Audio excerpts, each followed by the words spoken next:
একাত্তরে মানবতা বিরোধী অপরাধে জামায়াত নেতা নিজামীর ফাঁসির রায়ে দীর্ঘ ৯ মাস পর আপিলের শুনানি শুরু। দুর্নীতির ২ মামলায় হাজিরা দিতে কাল বকশীবাজারের আদালতে যাবেন বেগম খালেদা জিয়া, নিশ্চিত করলেন তার আইনজীবী। ঢাকার আদালত প্রাঙ্গণে অবৈধভাবে গড়ে উঠেছে বিভিন্ন পণ্যের দোকান, দুর্ভোগে আইনজীবী এবং বিচার প্রার্থীরা। নিরাপত্তার জন্য হুমকি, বলছে পুলিশ। রংপুরের মিঠাপুকুরে গ্রাহকের কয়েক কোটি টাকা নিয়ে উধাও জামায়াত শিবির ঘরানার প্রতিষ্ঠান আরডিপি। আইনি জটিলতায় ব্যবস্থা নিতে পারছে না সমবায় বিভাগ। এবং টানা বৃষ্টি আর উজানের ঢলে টাঙ্গাইল সদর উপজেলার অর্ধশতাধিক গ্রাম প্লাবিত। খাবার ও বিশুদ্ধ পানির তীব্র সংকট, ত্রাণ সহায়তার আশ্বাস জেলা প্রশাসকের।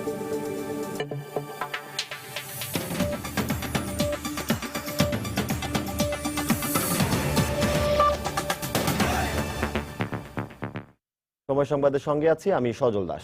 একাত্তরে মানবতা বিরোধী অপরাধের ফাঁসির রায়ের আপিলের ৯ মাস পর জামায়াতের আমির মাওলানা মতিউর রহমান নিজামীর মামলার আপিল শুনানি শুরু হয়েছে। সকালে প্রধান বিচারপতি এস কে সিনহার নেতৃত্বে ৪ সদস্যের বেঞ্চে এ শুনানি শুরু হয়। শুনানির সময় আসামি পক্ষ উপস্থিত না থাকায় রাষ্ট্রপক্ষ অ্যাটর্নি জেনারেল মাহবুবে আলম শুনানি শুরু করেন। গত বছরের ২৯ অক্টোবর বুদ্ধিজীবী হত্যাসহ আটক নির্যাতনের ৮টি অভিযোগ প্রমাণিত হলে ৪টি অভিযোগে নিজামীকে মৃত্যুদণ্ড দেন আন্তর্জাতিক অপরাধ ট্রাইব্যুনাল ১। এর পরের মাসে ২৩ নভেম্বর খালাস চেয়ে সুপ্রিম কোর্টে আপিল করেন নিজামীর আইনজীবীরা।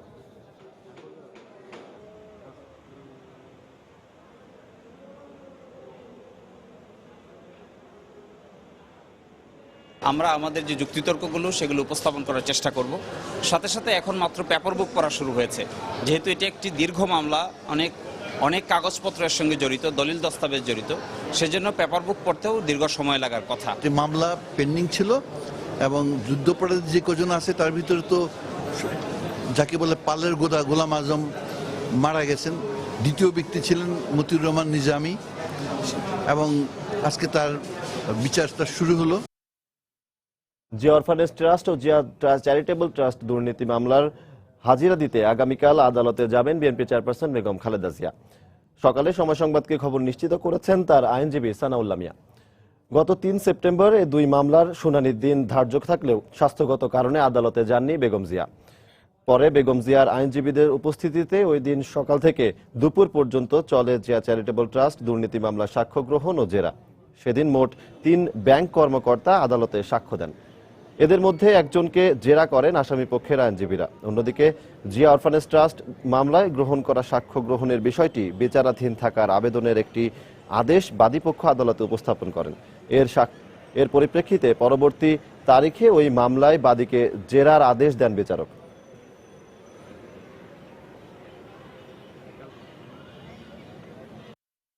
আগামীকাল আমাদের দ্রুত বিচার আইন, দ্রুত বিচার কোর্ট 3-এ বিচারাধীন আছে, সাক্ষী চলতেছে মামলার। বিশেষ আদালত 3 এই মামলায় বেগম জিয়া আগামীকাল আদালতে যাবেন।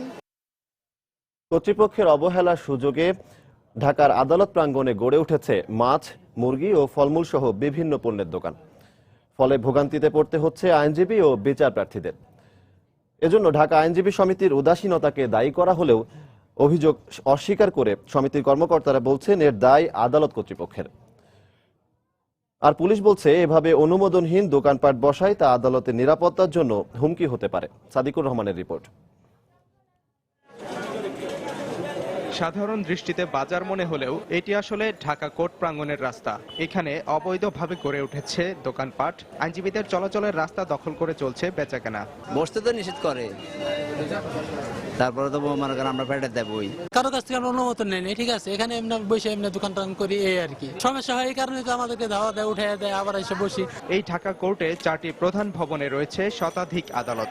প্রতিদিন প্রায় 20,000 আইনজীবী আর বিচার প্রার্থী, হাজারো সাধারণ মানুষের আনাগোনায় ব্যস্ত ঢাকা কোর্ট এলাকার রাস্তার এমনই বেহাল দশা। ড্রেনের উপর অস্বাস্থ্যকর পরিবেশে গড়ে উঠেছে দোকানগুলো। আদালত প্রাঙ্গণের এমন পরিবেশে ক্ষুব্ধ আইনজীবীরা।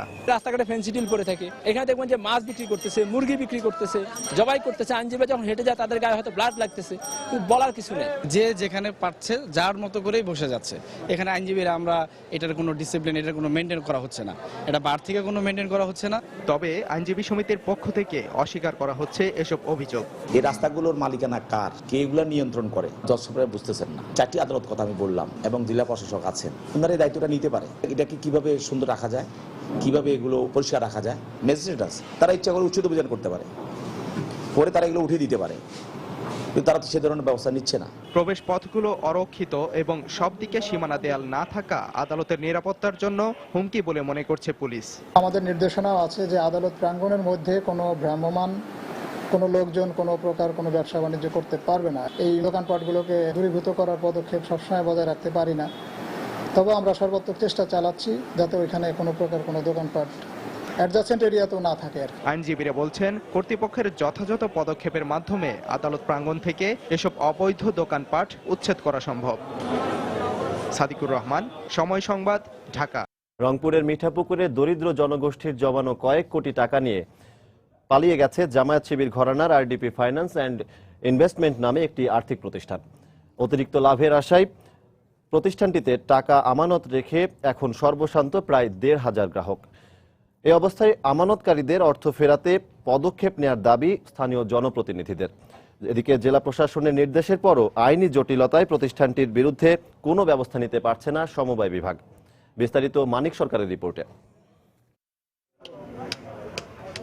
মিঠাপুকুর কলেজ সংলগ্ন এলাকার বাসিন্দা গোলেনুর বেগম ইট ভাঙ্গার কাজ করে সন্তানদের সুন্দর ভবিষ্যতের জন্য প্রায় 3 বছর ধরে মাসিক কিস্তিতে আরডিপি নামে একটি প্রতিষ্ঠানে টাকা জমা রাখতেন, কিন্তু টাকা ফেরত না দিয়েই কর্মকর্তাদের লাপাত্তার খবরে চরমভাবে বিপর্যস্ত তিনি। 2,85,000 টাকার মতো রাখছি, আর দিন কিস্তি মনে হয় এরকম হবে, নানি করে 20-25,000 টাকা হবে, কিন্তু এরা হঠাৎ করে একদিন আইতে পালিয়ে গেল।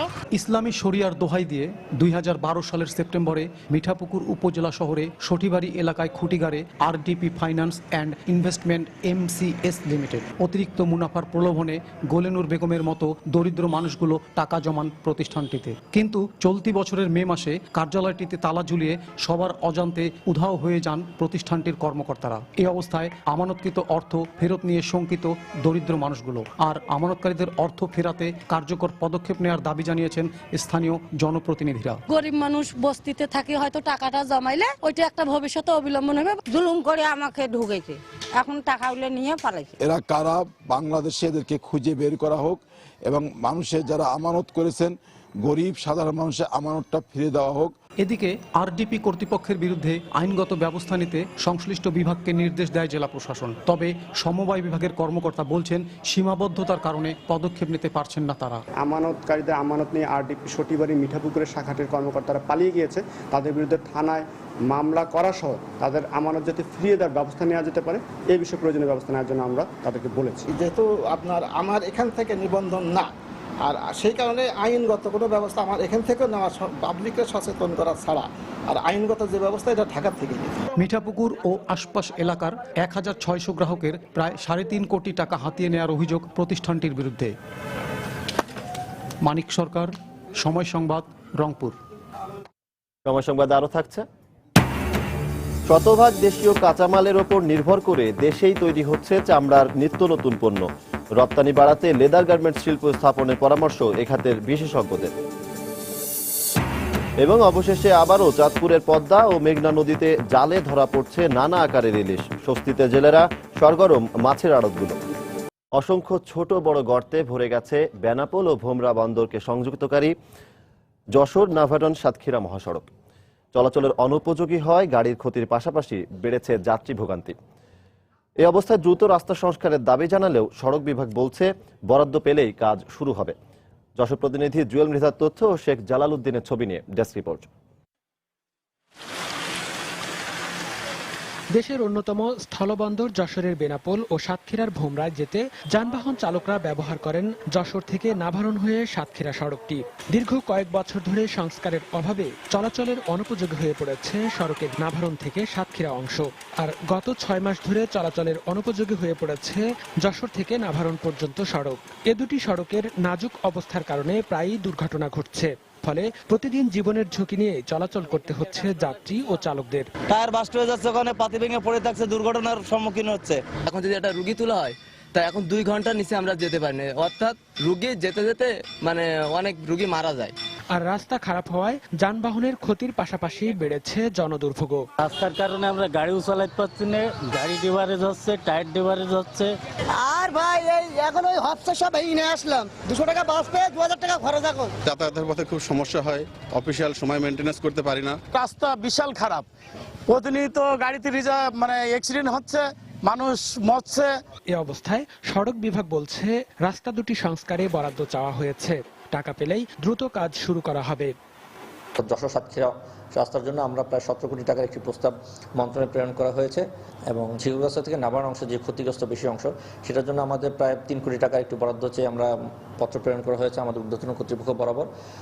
ওই বরাদ্দটা পাওয়া মাত্রই আমরা ইনশাআল্লাহ ঈদের পরে পূর্ণোদ্যমে কাজ করে সংস্কার করে ফেলব। জেলা সড়ক বিভাগের আওতায় যশোর থেকে নাভারণ পর্যন্ত 26 কিলোমিটার ও নাভারণ থেকে বাগ আঁচড়া পর্যন্ত 15 কিলোমিটার সড়কের সংস্কার প্রয়োজন।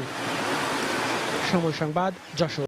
শিক্ষকদের নিয়ে অর্থমন্ত্রীর বিরূপ মন্তব্য, স্বতন্ত্র পে স্কেলের দাবিতে চট্টগ্রাম বিশ্ববিদ্যালয়ে ক্লাস পরীক্ষা বর্জন করে প্রতিবাদ সমাবেশ করছেন শিক্ষকরা। এই মুহূর্তে সেখানে আছেন রিপোর্টার পার্থপ্রতিম বিশ্বাস। সরাসরি চলে যাচ্ছে সেখানে। পার্থ, শিক্ষকদের নিয়ে অর্থমন্ত্রীর বিরূপ মন্তব্যের কারণে চট্টগ্রাম বিশ্ববিদ্যালয়ের শিক্ষকরা আজকে প্রতিবাদ সমাবেশ ডেকেছে। এই চট্টগ্রাম বিশ্ববিদ্যালয়ের বঙ্গবন্ধু চত্বরে সকাল 11টায় কিন্তু এই প্রতিবাদ সমাবেশ শুরু হয় এবং এখানে শিক্ষকরা কিন্তু বিক্ষোভে ফেটে পড়েছেন। তারা বলছেন এই অর্থমন্ত্রী একজন দায়িত্বপ্রাপ্ত মন্ত্রী শিক্ষকদের নিয়ে যে মন্তব্য করেছেন সেটি কোনোভাবে আসলে গ্রহণযোগ্য নয়। আর তারা বলছেন অর্থমন্ত্রী যদি তাদের এই মন্তব্য প্রত্যাহার না করেন এবং শিক্ষকদের নিয়ে যে মন্তব্য করেছেন সেটি যদি প্রত্যাহার করা না হয় তাহলে তারা কিন্তু আর অনেক বড় আন্দোলনের ডাক দিবে। চট্টগ্রাম থেকে কিন্তু আমরা দেখেছি বিভিন্ন সময় অনেক বড় আন্দোলন সূচিত হয়েছে। তারা বলেছেন অনেক বড় আন্দোলন কিন্তু হয়েছে চট্টগ্রাম থেকে, কিন্তু অর্থমন্ত্রী এই দায়িত্বপ্রাপ্ত শিক্ষকদের নিয়ে যে মন্তব্য করেছেন তা কখনো গ্রহণযোগ্য নয়। তিনি আরো বলেছেন এখানে যারা মানববন্ধনে শিক্ষকরা অংশগ্রহণ করে তারা বলেছে চট্টগ্রামে এই যে শিক্ষকরা অনেক কষ্ট করে কিন্তু তারা বিভিন্ন ডিগ্রি অর্জন করেন। অর্থমন্ত্রী যেটি বলেছেন সব শিক্ষকরাই যে অধ্যাপক হয়ে যায় সেটি কিন্তু সত্য নয়। এখানে অনেক শিক্ষক রয়েছেন যারা 2-3 বার বিসিএসে টেকার পরেও কিন্তু শুধুমাত্র শিক্ষকতাকে মহান পেশাকে মেনে নিয়ে কিন্তু তারা এই বিশ্ববিদ্যালয়ে আসেন, কিন্তু এখানে 18-19 বছর চাকরি করার পরও অধ্যাপক হয়নি, প্রফেসর হয়নি এবং অনেক শিক্ষকই রয়েছেন। কিন্তু অর্থমন্ত্রী যেটি বলেছেন শিক্ষকরা দুর্নীতি পরায়ণ হয়ে গেছেন সেটি গ্রহণযোগ্য নয়, সত্য নয় এবং এটি শিক্ষকদের মান মর্যাদায় আঘাত করেছে এমন কথা বলেছেন। এখানে যারা আছেন বা এখানে মানববন্ধনে যারা অংশগ্রহণ করেছেন তারা শিক্ষকদের এই যে দাবি রয়েছে তারা বলছে চট্টগ্রাম থেকে যদি সারা দেশ থেকে আন্দোলন না হয় চট্টগ্রাম থেকে কিন্তু তারা এই আন্দোলনের সূচনা করবে। স্বতন্ত্র পে স্কেলের দাবিতে 4 মাস আগে থেকে তারা যে আন্দোলন সূচিত করেছিল, আন্দোলনের সূচনা করেছিলেন, তারা বলছে যে 8ম পে স্কেল ঘোষণা করা হয়েছে সেখানে কিন্তু তাদের সাথে বৈষম্যমূলক আচরণ করা হয়েছে। 8ম পে স্কেলে এই যে সরকারের যে শিক্ষকরা রয়েছে তাদেরকে অন্তর্ভুক্তের একটি দাবি ছিল কিন্তু সেটিও করা হয়নি। তো সেক্ষেত্রে তারা অর্থমন্ত্রী যে বক্তব্যটি করেছেন সেটি প্রত্যাহারের দাবি রয়েছে। তো এই ছিল আমার কাছে এখনো পর্যন্ত চট্টগ্রাম বিশ্ববিদ্যালয়ে যে মানববন্ধনের খবর রয়েছে তার সর্বশেষ খবর। চট্টগ্রাম বিশ্ববিদ্যালয় থেকে শিক্ষকদের প্রতিবাদ সমাবেশের খবর জানাচ্ছিলেন সহকর্মী পার্থপ্রতিম বিশ্বাস। এদিকে স্বতন্ত্র বেতন কাঠামোর দাবিতে ময়মনসিংহে পূর্ণ দিবস কর্মবিরতি পালন করছেন কবি নজরুল ইসলাম বিশ্ববিদ্যালয়ের শিক্ষকরা। এই মুহূর্তে সেখানে আছেন রিপোর্টার হারুন রশিদ। সরাসরি চলে যাচ্ছি সেখানে। হারুন,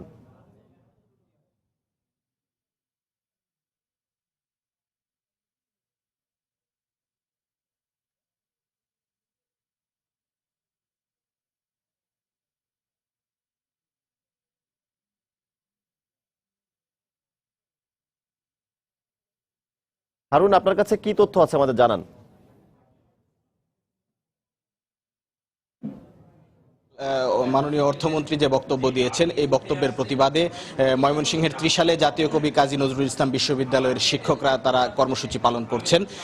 আজ সকাল থেকে তাদের পূর্ণ দিবস কর্মবিরতি শুরু হয়েছে। আজ এবং আগামীকাল তারা এই পূর্ণ দিবস কর্মবিরতি পালন করবেন। এই মুহূর্তে বিশ্ববিদ্যালয়ের প্রশাসনিক ভবনের সামনে শিক্ষকরা অবস্থান নিয়েছেন এবং তারা অবস্থান নিয়ে এখানে বক্তৃতা চলছে। শিক্ষক নেতারা এবং শিক্ষকরা একের পর এক বক্তব্য রাখছেন তাদের দাবি দাবার প্রেক্ষিতে। আরেকটা বিষয় জানিয়ে রাখছি যে এখানে গতকাল শিক্ষকদের উদ্দেশ্যে অর্থমন্ত্রী যে বক্তব্য দিয়েছেন সেই বক্তব্যের প্রতিবাদে বিশ্ববিদ্যালয় ক্যাম্পাসে প্রশাসনিক ভবনের সামনে শিক্ষকদের পক্ষ থেকে কালো পতাকা উত্তোলন করা হয়েছে এবং শিক্ষকরা আসলে কালো ব্যাজ ধারণ করেছেন এবং অর্থমন্ত্রী যে বক্তব্য দিয়েছেন সেই বক্তব্যের প্রতিবাদ তারা এই কালো পতাকা উত্তোলন এবং কালো ব্যাজ ধারণের মাধ্যমে তারা দিচ্ছেন। তো এই মুহূর্তে শিক্ষকরা বিশ্ববিদ্যালয়ের প্রশাসনিক ভবনের সামনে অবস্থান নিয়েছেন। আমরা দেখতে পাচ্ছি যে বিশ্ববিদ্যালয়ের বিভিন্ন বিভাগের শিক্ষকরা আসলে এখানে এসে উপস্থিত হয়েছেন।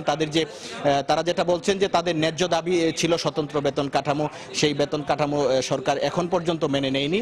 এই কারণেই তারা আসলে এই কারণে আসলে তারা এই যে কর্মসূচি পালন করছেন। একটি বিষয় শিক্ষকরা বলছেন যে গত দুদিন আগে যে বেতন স্কেল মন্ত্রিসভা অনুমোদন দিয়েছে সেই বেতন স্কেলে আসলে শিক্ষকদের যে দীর্ঘদিনের দাবি ছিল, যে দাবিতে তারা আন্দোলন করছিলেন, সেই আন্দোলনের প্রতিফলন তারা আসলে দেখতে পাননি। তারা চেয়েছিলেন যে তাদের যে স্বতন্ত্র বেতন স্কেল বা প্রশাসনের সর্বোচ্চ কর্মকর্তাদের যে বেতন কাঠামো দেওয়া হয়েছে সেই বেতন কাঠামোতেই আসলে শিক্ষকদেরও দেওয়া হবে, কিন্তু সেই দাবি না মানার কারণেই আসলে এই কর্মবিরতি শুরু হয়েছে। একটি বিষয় বলে রাখা দরকার যে গতকাল সারা দেশের 37টি বিশ্ববিদ্যালয়ে একযোগে এই কর্মসূচি শুরু হয়েছিল এবং পালিত হয়েছে। আজকে জাতীয় কবি কাজী নজরুল ইসলাম বিশ্ববিদ্যালয়ের শিক্ষকরা আলাদাভাবে এই কর্মসূচি পালন করছেন। আজ তাদের 2 দিনের কর্মসূচি আছে, সেটি আজকে বেলা 11টায় শুরু হয়েছে এবং আজকে পূর্ণ দিবস কর্মবিরতি চলবে এবং আগামীকালকেও পূর্ণ দিবস কর্মবিরতি পালন হবে। এই কর্মবিরতির কারণে আসলে বিশ্ববিদ্যালয়ের সকল ধরনের ক্লাস পরীক্ষা বন্ধ রয়েছে। আজকে আমরা কোনো ক্লাস এখানে হতে দেখিনি। তো এই ছিল জাতীয় কবি কাজী নজরুল ইসলাম বিশ্ববিদ্যালয়ের শিক্ষকদের স্বতন্ত্র বেতন স্কেলের দাবিতে যে আন্দোলন তার সর্বশেষ অবস্থা।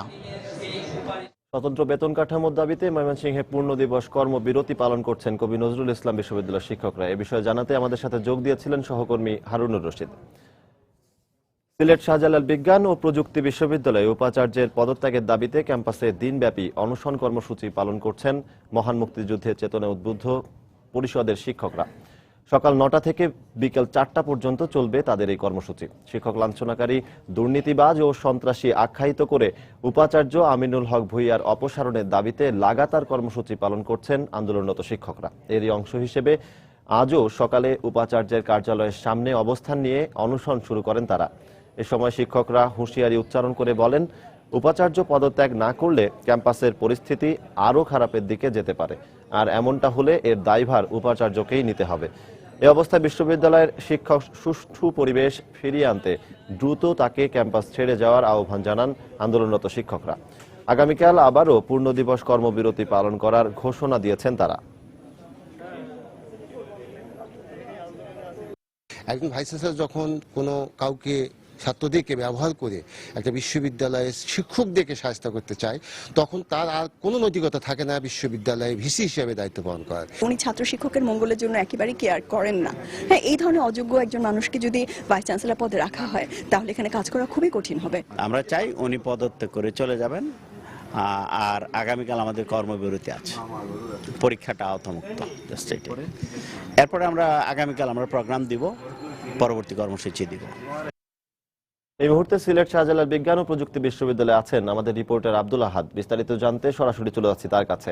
আহাদ, সজল, আপনি যেটা বলছিলেন যে সিলেটের শাহজালাল বিজ্ঞান ও প্রযুক্তি বিশ্ববিদ্যালয়ের শিক্ষকরা যে আন্দোলন করছেন, উপাচার্যের বিরোধী আন্দোলন, যে তাদের দাবি হচ্ছে উপাচার্য এই ক্যাম্পাস ছেড়ে চলে যাওয়ার জন্য, এবং তাদের এই আন্দোলনটা শুরু হয়েছিল গত এপ্রিল থেকে এবং এই আন্দোলন আজকেও পর্যন্ত চলছে। আপনারা যেটা দেখতে পাচ্ছেন যে আজ সকাল থেকে এই বিশ্ববিদ্যালয়ের যে শিক্ষকরা রয়েছেন, আন্দোলনরত শিক্ষক, মহান মুক্তিযুদ্ধের চেতনায় উদ্বুদ্ধ শিক্ষক পরিষদের যে শিক্ষকরা রয়েছেন, তারা অনশন কর্মসূচি পালন করছেন। মূলত সকাল 9টা থেকে তাদের এই কর্মসূচি শুরু হয়েছে এবং আজকে সব ধরনের ক্লাস বর্জন করে করে তারা এই জায়গায় এসে বসেছেন এবং তাদের এই কর্মসূচি চলবে আজ বিকেল পর্যন্ত, 4টা পর্যন্ত আমাদের যেটা বলেছেন তারা।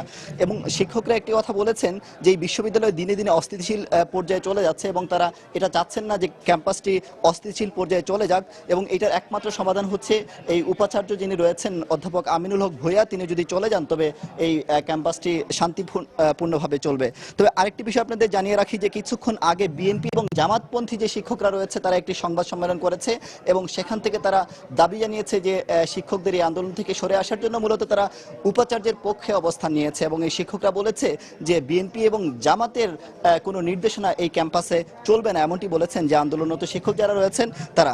এবং তাদের এই যে আন্দোলন যে আজকে চলছে এবং আগামীকাল তারা পূর্ণ দিবস কর্মবিরতি পালন করবেন, যেটি তারা আমাদেরকে বলেছেন যে ক্লাস এবং পরীক্ষা বর্জন করে তারা কালকে সারাদিন কর্মবিরতি পালন করবেন। তবে এই সবগুলোর একটি মাত্র সমাধান, যদি উপাচার্য চলে যান তারা তাদের আন্দোলন থেকে সরে আসবেন, যদি না যান তবে তার অধীনে তারা কোনো ধরনের কর্মসূচি কোনো ধরনের তারা কার্যক্রম চালাবেন না।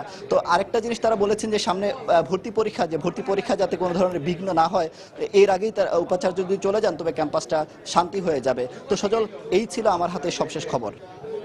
আহাদ, আপনাকে ধন্যবাদ। দর্শক, সিলেট শাহজালাল বিজ্ঞান ও প্রযুক্তি বিশ্ববিদ্যালয়ের উপাচার্যের পদত্যাগের দাবিতে অনশনরত শিক্ষকদের আন্দোলনের খবরাখবর জানাচ্ছিলেন সহকর্মী আব্দুল আহাদ। সিরাজগঞ্জের বনপাড়া হাটিকুমরুল মহাসড়কের খালকুল্লা এলাকায় বাস ও ট্রাকের ত্রিমুখী সংঘর্ষে 5 জন নিহত হয়েছেন, আহত হয়েছেন আরও অন্তত 50 জন। পুলিশ ও প্রত্যক্ষদর্শীরা জানিয়েছে গতকাল রাত 10:30টার দিকে তাড়াশ উপজেলার খালকুল্লা নামক স্থানে ঢাকা থেকে রাজশাহীগামী দেশ ট্রাভেলসের একটি যাত্রীবাহী বাস একটি মালবাহী ট্রাককে ওভারটেক করতে গিয়ে বিপরীতমুখী অপর একটি যাত্রীবাহী বাসকে সজোরে ধাক্কা দেয়। এতে ট্রাকসহ বাস দুটি রাস্তার পাশের খালে পড়ে গেলে ঘটনাস্থলেই 4 জনের মৃত্যু হয় এবং আহত হন আরও প্রায় 50 জন। পরে ফায়ার সার্ভিস ও পুলিশ আহতদের উদ্ধার করে সিরাজগঞ্জ সদর হাসপাতালে পাঠালে চিকিৎসাধীন অবস্থায় আরও একজনের মৃত্যু হয়। এদিকে আহতদের মধ্যে 4 জনের অবস্থার অবনতি হয়, উন্নত চিকিৎসার জন্য তাদের বগুড়া শহীদ জিয়াউর রহমান মেডিকেল কলেজ হাসপাতালে পাঠানো হয়।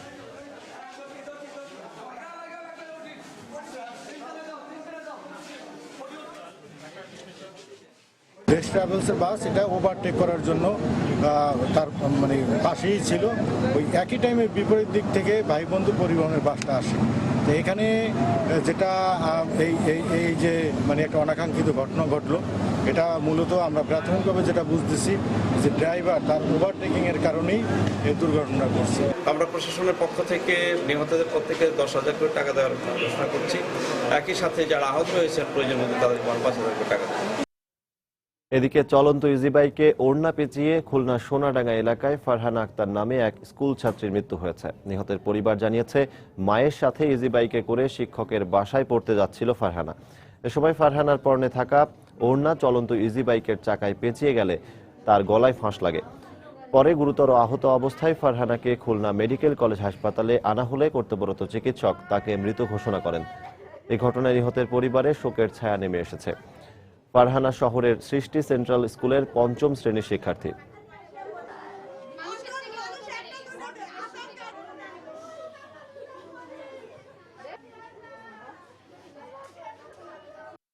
উঠেছি ওই জায়গায় গেলে আমি কিচ্ছু টের পাইনি, ও আমার কলের পরে টাচ করে পড়ে গেছে, পড়ে গেলে আমি তাকাই দেই ওর উন্না পিছনে টান দেওয়া, আমি চিক দিয়ে উঠেছি। আমার এই নাতির জন্য আমি অনেক কিছু হিসাব করেছি, কিন্তু আল্লাহ তাআলা হয়তো সেই হিসাব পর্যন্ত নিয়ে নেই, তাই আমার নাতি আল্লাহর কাছে চলে গেল। টানা বৃষ্টি আর উজানের ঢলে টাঙ্গাইলে যমুনা নদীর পানি অস্বাভাবিকভাবে বৃদ্ধি পাওয়ায় সদর উপজেলার অর্ধশতাধিক গ্রাম প্লাবিত হয়েছে। পানিবন্দী হয়ে পড়েছেন হাজার হাজার মানুষ, ডুবে গেছে রাস্তাঘাট, ফসলি জমি ও সবজি ক্ষেত। এছাড়া খাবার ও বিশুদ্ধ পানির সংকটে মানবেতর জীবনযাপন করছে বন্যা দুর্গতরা। তবে জেলা প্রশাসক জানিয়েছেন ইতোমধ্যে ত্রাণ বরাদ্দ করা হয়েছে। কাদি তালুকদারের তথ্য, রাশেদ খানের ছবি নিয়ে ডেস্ক রিপোর্ট। প্রতিদিনই প্লাবিত হচ্ছে টাঙ্গাইলের যমুনা নদীর তীরবর্তী এলাকাগুলো। গত কদিনের টানা বর্ষণ আর উজানের ঢলে সদর উপজেলার কাতুলি, মামুদনগর, হুগরা ও কাকুয়া ইউনিয়নের অধিকাংশ এলাকা পানিতে তলিয়ে গেছে। এতে পানির নিচে রয়েছে রাস্তাঘাট, হাজার হাজার একর রোপা আমনের বীজতলা, ফসলি জমি ও সবজি ক্ষেত। আর ঘরবাড়িতে পানি ওঠায় গরু ছাগল সহ গবাদি পশু নিয়ে চরম বিপদে পড়েছেন এখানকার মানুষ। পাশাপাশি দেখা দিয়েছে পানিবাহিত নানা রোগও। পানিবন্দী মানুষের অভিযোগ, এখনো কোনো ধরনের সহায়তা পাননি তারা। চতুর্দিকে পানি, বাড়িঘরটাই নেতা হারাই ফেরতেছি না। তার মধ্যে ধরেন খাদ্যেরও অভাব, খাওয়া দাওয়া কষ্ট, রান্না বাড়ি কষ্ট, চৈকে রান্না কামাই রোজে নাই। 15 দিন ধরে পানি, গরু বাছর নিয়ে খুব কষ্ট আছি। মেম্বার সাহেব কোন ফুসকেও দেয় না, মেম্বারও কিছু দেয় না, চেয়ারম্যানও কিছু দেয় না, আমরা খুব অসহায়। এদিকে বন্যা পরিস্থিতির অবনতি হওয়ায় দুর্গতদের পর্যাপ্ত ত্রাণ সহায়তা দিতে জেলা প্রশাসনের প্রতি অনুরোধ জানিয়েছেন স্থানীয় জনপ্রতিনিধিরা। পাবলিক তো কষ্টে আছে, বাড়িঘর ভাঙ্গে যা অবস্থান নিচে যে জায়গায় পানিতে বাসতিছে, মাছা করে রাখছে, কিন্তু তাদের দেখতে যাবো যে কি নিয়ে, কারণ আমি চা পাওয়ার কোন উপযুক্ত তা পাই না। ত্রাণ সহযোগিতা ব্যাপক আকারে না। এখন যে অবস্থা ক্ষতিগ্রস্ত লোকজনের জন্য এই এলাকায় একটা আশ্রয়ন প্রকল্প দ্রুত দরকার। অবশ্য জেলা প্রশাসক জানালেন, দ্রুত সময়ের মধ্যেই বন্যা দুর্গতদের মাঝে ত্রাণ সহায়তা দেয়া হবে। জরুরি সহায়তা হিসেবে টাঙ্গাইল সদরে 33 মেট্রিক টন চালের বরাদ্দ দেওয়া হয়েছে, যেটি তারা স্থানীয় প্রশাসন যথাযথ তালিকা করে বিতরণ চালিয়ে যাচ্ছে। আমাদের কাছে পর্যাপ্ত পরিমাণ অর্থ, চাল বা টিন যাই লাগুক সেটি রয়েছে, চাহিদা মোতাবেক আমরা সরবরাহ করতে পারব। টাঙ্গাইল সদর উপজেলার 4টি ইউনিয়নের প্রায় 55টি গ্রামের লক্ষাধিক মানুষ পানিবন্দী হয়ে পড়েছেন। সময় সংবাদ, টাঙ্গাইল। নদ নদীর পানি কমতে শুরু করায় সিরাজগঞ্জ ও কুড়িগ্রামে বন্যা পরিস্থিতির কিছুটা উন্নতি হয়েছে, তবে দুর্ভোগ কমেনি সাধারণ মানুষের। সিরাজগঞ্জের নদী তীরবর্তী সদর উপজেলা সহ অন্তত 5টি উপজেলার 35টি ইউনিয়নের লক্ষাধিক মানুষ এখনো পানিবন্দী রয়েছেন। 6টি আশ্রয় কেন্দ্রে দুর্গত মানুষ বাড়ি ফিরতে পারেননি এখনো। এলাকাগুলোতে দেখা দিয়েছে শুকনো খাবার ও বিশুদ্ধ পানির তীব্র সংকট।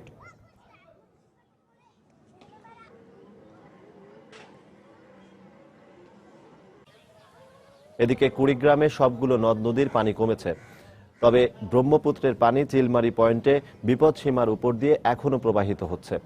এলাকায় দেখা দিয়েছে পানিবাহিত রোগের প্রকোপ, আর কাজ না থাকায় বিপাকে পড়েছেন শ্রমজীবী মানুষ। প্রায় 2 সপ্তাহেরও বেশি এখানে পানি, তাই পানিবন্দী হয়ে থাকার পরে কাজকাম বন্ধ, আমাদের চলার খুবই সমস্যা। পানির মধ্যে ডুবি আছি, বাড়ির মধ্যে খুব পানি, হাতে পা ঘা হয়েছে, আন্দা বাড়ির কষ্ট, চুলে নাই। যা পানি থাকতে থাকতে আমাদের হাতে পায়ে ঘা ধরে গেছে, আমরা তো এখনো পানিবন্দী। বর্তমান ঘর বাড়ি পানিতে অর্ধেকখানি করে হয়ে গেছে, আবার বাচ্চা কাচ্চা নিয়ে, গরু ছাগল নিয়ে সরকারি মাঠের মধ্যে আছি, কাজ কাম নাই। অবশেষে চলতি মাসে চাঁদপুরের পদ্মা ও মেঘনা নদীতে জেলেদের জালে আটকা পড়ছে নানা আকারের রূপালী ইলিশ। এতে স্বস্তি ফিরে এসেছে জেলেদের মধ্যে। তবে মা ইলিশ রক্ষায় 26 সেপ্টেম্বর থেকে 9 অক্টোবর পর্যন্ত আবারও ইলিশ ধরা নিষিদ্ধ থাকবে। এ সময় জেলেদের আর্থিক সহায়তার দাবি জানিয়েছেন স্থানীয় জনপ্রতিনিধিরা। এদিকে ইলিশ বিশেষজ্ঞরা বলছেন, আশ্বিনের ভরা পূর্ণিমায় জেলেদেরকে মাছ ধরা থেকে বিরত রাখা সম্ভব হলে রক্ষা পাবে প্রায় 1,500 কোটি মা ইলিশ। ফারুক আহমেদের তথ্য ও কৃষ্ণকান্তদের ছবি নিয়ে ডেস্ক রিপোর্ট। চাঁদপুরের মেঘনা নদীর বুকে ভেসে বেড়াচ্ছে জেলেদের সারি সারি নৌকা। ইলিশের এ ভরা মৌসুমে জালে ধরা পড়ছে নানা আকারের রূপালী ইলিশ। জেলার মতলব উত্তরের 60 থেকে দক্ষিণে হাইমচরের চর ভৈরবী পর্যন্ত দীর্ঘ 60 কিলোমিটার নদীতে মাছ ধরছেন জেলেরা। তবে আগের মতো মিলছে না ইলিশের ঝাঁক। দীর্ঘদিন পর অল্প সংখ্যক হলেও জালে মাছ ধরা পড়ায় স্বস্তিতে রয়েছেন জেলেরা। আমরা মাছ এখন যা পাই আমরা খুশি আছি। মাছটা আজ 7-8 দিন ধরে পাইতে আছি। এদিকে মা ইলিশ রক্ষায় 26 সেপ্টেম্বর থেকে 9 অক্টোবর পর্যন্ত নদীতে জাল ফেলা নিষিদ্ধ থাকবে। তবে এ সময় জেলেদের আর্থিক সহায়তা প্রদানের দাবি জানিয়েছেন স্থানীয় জনপ্রতিনিধিরা। যদি 15 দিন আমার বন্ধ হতো আমরা কি খেয়ে বাসুম, টুকটাক মাছ পাই, জাল ভাইয়া সামনে কি খামু, কের মনে করবো। জেলেদের পুনর্বাসনের জন্য বর্তমান সরকারের কাছে আমি দাবি জানাচ্ছি নগদ অর্থ এবং চাল দিয়ে এই 15 দিন জেলের পরিবারদেরকে সহযোগিতা করার জন্য। চলতি মাসে পদ্মা মেঘনা নদীতে মাছ ধরা পড়ায় দীর্ঘদিন পর সরগরম হয়ে উঠেছে চাঁদপুর শহরের বড় স্টেশন এবং হাইমচরের কাটাখালী মাছের আড়ত। আমরা মৎস্য ব্যবসায়ী এবং জেলেরা খুব অসঙ্গ অবস্থা ছিলাম। যে মাছটা এখন পাচ্ছি মোটামুটি আমাদের পুষতেছি। আশ্বিন মাসে ভরা পূর্ণিমায় ইলিশ ধরা বন্ধ হলে প্রায় 1,500 কোটি মা ইলিশ রক্ষা পাবে বলে জানালেন এই ইলিশ বিশেষজ্ঞ। ভরা পূর্ণিমার সময় এবং পরের দিনগুলি বেশি পটেনশিয়াল, বেশি গুরুত্বপূর্ণ এবং সেটা বিবেচনায় রেখে এক একটি দিন বাড়ালে থেকে 1,500 কোটি মা ইলিশ অতিরিক্ত রক্ষা পাওয়ার একটা সম্ভাবনা থাকে। চাঁদপুরে 7,000-এরও বেশি জেলে মাছ শিকার করে জীবিকা নির্বাহ করেন। সময় সংবাদ, চাঁদপুর। ব্রিটেন ও ফ্রান্সের পর এবার যুদ্ধবিধ্বস্ত সিরিয়ার 12,000 শরণার্থীকে আশ্রয় দেওয়ার ঘোষণা দিল অস্ট্রেলিয়ার প্রধানমন্ত্রী টনি অ্যাবট। এদিকে অসহায় আশ্রয় প্রার্থীদের শেষ ভরসা, ইউরোপীয় ইউনিয়নকে আরও সক্রিয় হওয়ার আহ্বান জানিয়েছে জাতিসংঘ। সংস্থাটি বলছে অন্তত 2 লাখ শরণার্থীকে যেন ইউরোপীয় দেশগুলোতে পুনর্বাসনের ব্যবস্থা করে। এই অবস্থায় আজ ইউরোপের দেশগুলোকে কতজন শরণার্থীকে আশ্রয় দেবে তার কোটা প্রকাশ করা হবে বলে জানিয়েছেন ইউর কর্তা দেশ জার্মানির চ্যান্সেলর অ্যাঙ্গেলা মার্কেল। শরণার্থীদের এই দৌড়ই হয়তো বুঝিয়ে দেবে কতটা মরিয়া তারা। মঙ্গলবার হাঙ্গেরির রোশকি থেকে রাজধানী বুদাপেস্টের উদ্দেশ্যে এভাবেই রওনা হন কয়েকশো শরণার্থী, যাদের বেশ কিছুদিন সেখানে আটকে রাখে হাঙ্গেরীয় পুলিশ। হাঙ্গেরি হয়ে এখনো বহু শরণার্থী জার্মানিতে প্রবেশ করছে। দেশটির সরকারের পক্ষ থেকে জানানো হয়েছে এই বছরই অন্তত 8 লাখ আশ্রয় প্রার্থী দেশটিতে প্রবেশ করতে পারে। জার্মানির ভাইস চ্যান্সেলর সিগমা গ্যাব্রিয়েল তো জানিয়ে দিয়েছেন যে আগামী কয়েক বছর ধরে 5 লক্ষ করে শরণার্থী পুনর্বাসনের ব্যবস্থা করতে সক্ষম তারা। সরকারের পক্ষ থেকে এমন বক্তব্য অবশ্য ভাবিয়ে তোলেনি সাধারণ জার্মানদের, বরং হাসি মুখেই এসব যুদ্ধ বিধ্বস্তদের পাশে দাঁড়িয়েছেন তারা। আমরা সবাইকে বিনামূল্যে খাবার দিচ্ছি এখানে। প্রতিদিন অন্তত 1000 মানুষকে এখানে খাওয়ানো হয়। মধ্যপ্রাচ্যের শরণার্থীদের এভাবে ইউরোপের দেশগুলোর দিকে ধাবিত হতে দেখে জাতিসংঘ ইউরোপীয় ইউনিয়নকে অন্তত 2 লাখ শরণার্থীকে এবছর আশ্রয় দেওয়ার জন্য আহ্বান জানিয়েছে। এরই মধ্যে ব্রিটিশ প্রধানমন্ত্রী ডেভিড ক্যামেরন 2020 সালের মধ্যে 20,000 শরণার্থীকে আশ্রয় দেওয়ার ঘোষণা দিলেও ব্রিটেন সরকারের নেওয়া পদক্ষেপ যথাযথ নয় বলে অভিযোগ বিরোধী দলের। প্রধানমন্ত্রী শুধুমাত্র 20,000 শরণার্থীকে এখানে আশ্রয় দেওয়ার ঘোষণা দিয়েছেন, তাও আবার 2020 সালের মধ্যে। কিন্তু তাদের সমস্যা এখন চলছে এবং এখনই আমাদের উচিত তাদের সাহায্যে এগিয়ে যাওয়া। ইউরোপীয় ইউনিয়নভুক্ত দেশগুলো কত সংখ্যক শরণার্থীদের আশ্রয় দিবে তা কোটার মাধ্যমে জানানো হবে, আর এর মাধ্যমেই শরণার্থীদের আশ্রয় দেওয়ার বিষয়টি সদস্য দেশগুলোর জন্য বাধ্যতামূলক করে দেওয়া হচ্ছে। এদিকে এতদিন চুপ করে থাকলেও এবার 12,000 সিরীয় শরণার্থীকে আশ্রয় দেওয়ার ঘোষণা দিয়েছেন অস্ট্রেলিয়ান প্রধানমন্ত্রী টনি অ্যাবট। আশ্রয় প্রদানের জন্য আগ্রহ প্রকাশ করেছেন ভেনেজুয়েলা, চিলি এবং ব্রাজিলও। তানজিম মুনিয়াত, সময় সংবাদ। আন্তর্জাতিক প্রীতি ফুটবল ম্যাচের খবর। চেনারূপে ফিরল লাতিন আমেরিকার ফুটবল পরাশক্তি ব্রাজিল। প্রীতি ম্যাচে যুক্তরাষ্ট্রকে 4-1 গোলে হারিয়েছে 5 বারের বিশ্ব চ্যাম্পিয়নরা। দলের তারকা খেলোয়াড় নেইমারের জোড়া গোলে টানা 10 ম্যাচে যুক্তরাষ্ট্রের বিপক্ষে জয়ের রেকর্ড গড়ল সেলেসাওরা। যুক্তরাষ্ট্রের জিলেট স্টেডিয়ামে আতিথ্য নিয়ে ম্যাচের শুরু থেকেই আধিপত্য বিস্তার করতে থাকে ব্রাজিল। ফলে মাত্র 9 মিনিটেই হালকের গোলে 1-0-তে এগিয়ে যায় দুঙ্গা শিষ্যরা। প্রথমার্ধে লিড নিয়ে দ্বিতীয়ার্ধে গোল ক্ষুধা যেন আরও বেড়ে যায় সফররতদের। স্বরূপে ফেরেন দলের কাতালান তারকা স্ট্রাইকার নেইমার। আগের ম্যাচে পুরো 90 মিনিট খেলতে না পারার আক্ষেপের কথা জানিয়েছিলেন। এদিন তাই ম্যাচের 51 মিনিটে পেনাল্টি থেকে গোল করে বুনো উল্লাসে মাতেন তিনি। এরপর ম্যাচের 64 মিনিটে রাফিনহার গোলে 3-0-তে এগিয়ে যায় সেলেসাওরা। পরে 67 মিনিটে যুক্তরাষ্ট্রের রক্ষণভাগকে বোকা বানিয়ে নিজের দ্বিতীয় গোল করেন নেইমার। তবে ম্যাচের অতিরিক্ত সময় স্টেডিয়ামে উপস্থিত 29,000 স্বাগতিক দর্শকদের জন্য সান্ত্বনার 1 গোল করেন উইলিয়ামস। ফলে 4-1 গোলে দারুণ এক জয় পায় Brazil.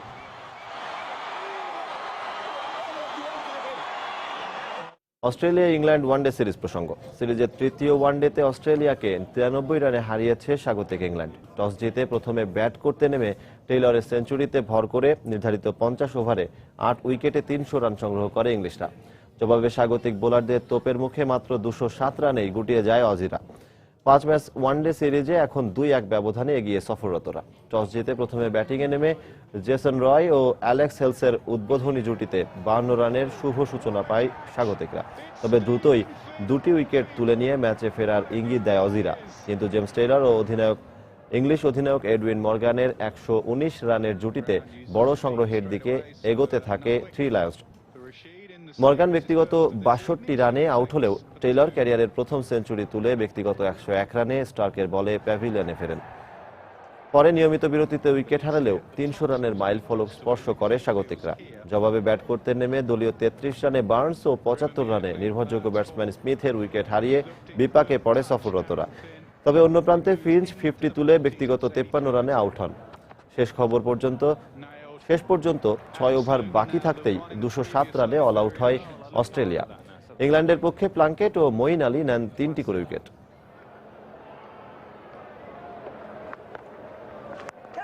Googly, drag leg side, whether Finch picked it or not, it doesn't matter because it will go. এ পর্যায়ে শীর্ষ সংবাদ জানিয়ে দিচ্ছি আরেকবার। ৭১ মানবতা বিরোধী অপরাধে জামায়াত নেতা নিজামীর ফাঁসির রায়ের দীর্ঘ 9 মাস পর আপিলের শুনানি শুরু। দুর্নীতির 2 মামলায় হাজিরা দিতে কাল বকশীবাজারের আদালতে যাবেন বেগম খালেদা জিয়া, নিশ্চিত করলেন তার আইনজীবী। ঢাকার আদালত প্রাঙ্গণে অবৈধভাবে গড়ে উঠেছে বিভিন্ন পণ্যের দোকান, দুর্ভোগে আইনজীবী এবং বিচার প্রার্থীরা, নিরাপত্তার জন্য হুমকি বলছে পুলিশ। রংপুরের মিঠাপুকুরে গ্রাহকের কয়েক কোটি টাকা নিয়ে উধাও জামায়াত শিবির ঘরানার প্রতিষ্ঠান আরডিপি, আইনি জটিলতায় ব্যবস্থা নিতে পারছে না সমবায় বিভাগ। এবং টানা বৃষ্টি আর উজানের ঢলে টাঙ্গাইল সদর উপজেলার অর্ধশতাধিক গ্রাম প্লাবিত, খাবার ও বিশুদ্ধ পানির তীব্র সংকট, ত্রাণ সহায়তার আশ্বাস জেলা প্রশাসকের। এই ছিল এখনকার মতো। যে কোনো খবর পেতে ভিজিট করুন সময়নিউজ.tv। যে কোনো বাংলা লিংক, রবি ও সিটিসেল নম্বর থেকে সময় সংবাদের খবর, অনুষ্ঠান সম্পর্কে জানতে এবং যে কোনো তথ্য সময় সংবাদকে জানাতে ডায়াল করুন 16242 নম্বরে। এছাড়া মাত্র পাওয়া খবর আপনার মোবাইলে পেতে SMS করুন *SN লিখে পাঠিয়ে দিন 16242 নম্বরে। সঙ্গে থাকুন সময়ের।